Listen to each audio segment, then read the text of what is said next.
नमस्कार मैत्रिणींनो आणि रेड स्टार कुकिंग चॅनलमध्ये आज आपण मसाला शेंगदाणा बनवतो आहे आणि अगदी कुरकुरीत असा. चला तर मग आपल्या रेसिपीला आपण सुरुवात करूया. तर मी इथं एक मोठी वाटी शेंगदाणे घेतलेत आणि त्याहून छोटी वाटी डाळीचं पीठ आणि त्याहून छोटी वाटी तांदळाचं पीठ घेतले. आता मी एका बाउलमध्ये डाळीचं पीठ घालून घेतले आणि त्याच्यामध्ये आता परत तांदळाचं पीठ मिक्स केले. त्याच्यानंतर त्याच्यामध्ये 1 चमचा गरम मसाला घालून घ्यायचा आहे. छान अशी टेस्ट येते याच्यामुळं. आणि त्याच्यानंतर चवीनुसार मीठ घालून घ्यायचं आहे आणि त्याच्यानंतर लाल तिखट आपल्याला 1 चमचा टाकून घ्यायचं आहे आणि त्याच्यानंतर आपल्याकडे जो ऑरेंज फूड कलर असतो रेड ऑरेंजचा तो घालून घ्यायचा आहे आणि ह्याला छान असं मिक्स करून घ्यायचं आहे.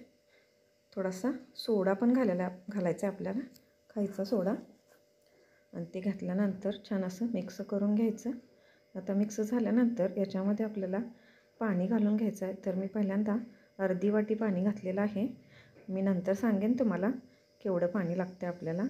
तर मी तर अर्धी वाटी पाणी घालून छान असं हे पीठ अगदी पातळ पण नाही आणि अगदी घट्ट पण नाही अशा प्रकारे तयार करून घेतले आणि साधारण मला अर्धीच वाटी पाणी लागलेलं आहे.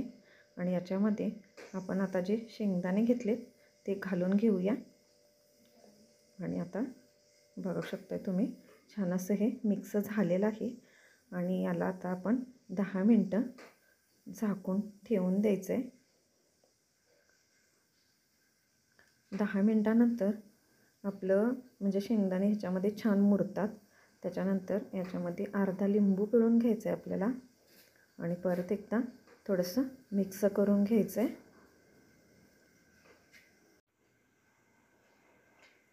लिंबू घातल्यामुळे ना अगदी अशी आंबट अशी चव येते त्याला. आणि आता मी इथं कढईमध्ये तेल गरम करायला ठेवले. तर मी इथं चमच्याने याच्यामध्ये हे शेंगदाणे टाकून घेते.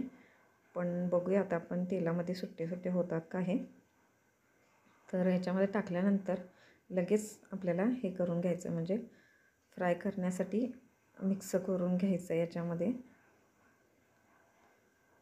तर हे सुट्टे सुट्टे हळूवारपणे होतात, पण ते मला आवडले नाहीत. तर मी परत हाताने याला सोडून घेतलेलं आहे.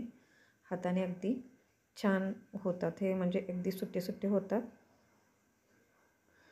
मुलं जेव्हा काहीतरी बाहेरचं मागतात तेव्हा बाहेरचं आणून देण्यापेक्षा हे खूप छान होतात. आणि अगदी कडक फ्राय करायचं याला आणि अगदी कुरकुरीत असा आपला मसाला शेंगदाणा तयार आहे. रेसिपी आवडल्यास लाईक